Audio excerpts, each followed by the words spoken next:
Okay, now in the last video we looked at a couple of examples involving multiplication of power series, and in this video we'll look at an example involving the division of power series. Now what you'd like to do in this case is to express the tangent of x as a power series, but we'd like to do it using existing series. So kind of the trick on this is just using one of your trig identities to remember that the tangent of x can be rewritten as the sine of x divided by the cosine of x. Now, you've already got an existing basic power series for the sine, one for the cosine. So let's take just a quick look at those just to remind you.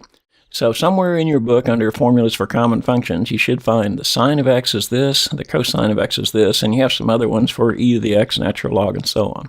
But in this video, all we really want are the sine of x and the cosine of x. So the first thing I would do is just take these two, sine and cosine, and just write them on your page so that you've got them in front of you. So we'll go ahead and do that. So what I'll do is go ahead and put the sine of x here, put the cosine of x right here. So now you've got both of these two basic power series right here. Now, all division of power series is very much like polynomial long division, and you use the same rules there. So what we're going to do is take the cosine and divide it into the sine.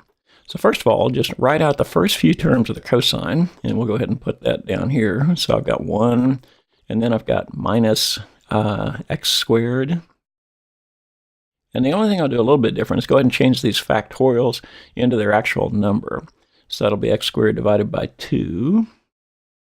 Then I've got plus x to the 4th divided by 4 factorial, which would be 24. And then put a plus, and you've got some other terms here. Now, you're going to divide that into the sine of x. So first of all, I'll put just the bars for this, and I think I'll stick those in, put them in red. So I want to divide this into, we'll put it up here and go across to here. And I'll go quite a ways across here for some extra terms. Now, inside this, go ahead and put just the sine. So the sine, I'm going to divide it into x.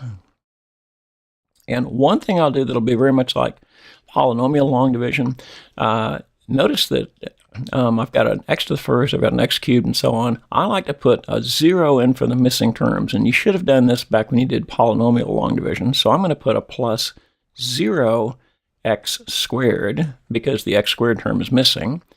Then I'll have a minus x cubed.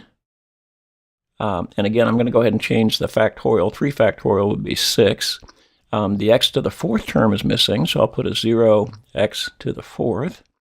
Then I've got an x to the 5th term, so x to the 5th divided by 5 factorial, which is 120. And then plus, and if you went on out, you'd have a 0 x to the 6th plus and some other terms. So it looks like this when you set it up. Now, as far as the actual operations go, it's almost exactly like what you did with polynomial long division. To divide this one into this one, just look at the first term here, and first term here, and the first term here. And then ask yourself, what would you have to multiply 1 by to get an x? And it will turn out to be an x. So exactly like polynomial long division.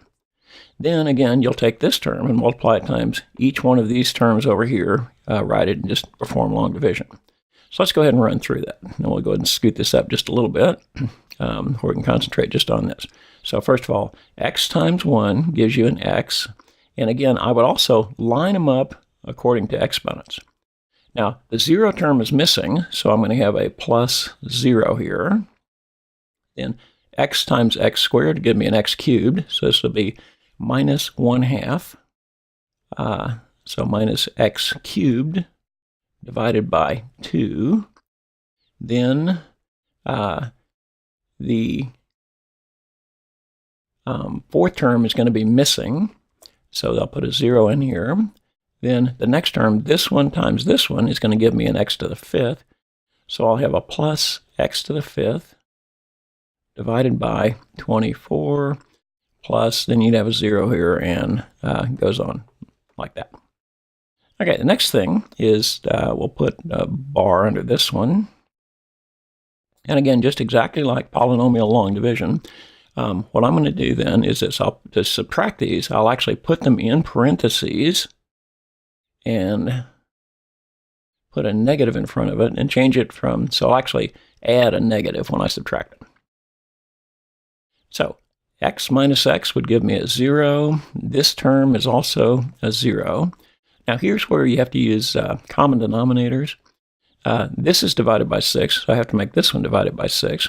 So I'll think of this as being minus 3/6. So think of that 1/2, I'll just change it to a minus 3/6.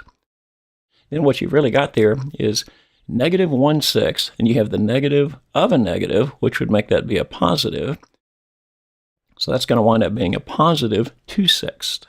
And then we'll write that as a positive 1/3. So when you do this one, again, just be consistent, we'll stay with black here. This is going to be a positive 1/3 of x cubed. So again, just common denominators on that. Now, this next term goes to 0. Then again, since this one's over 120, I'll put this one over 120. So 1 over 24, I'd have to multiply each one of them by 5. This would be like having 5 over 120.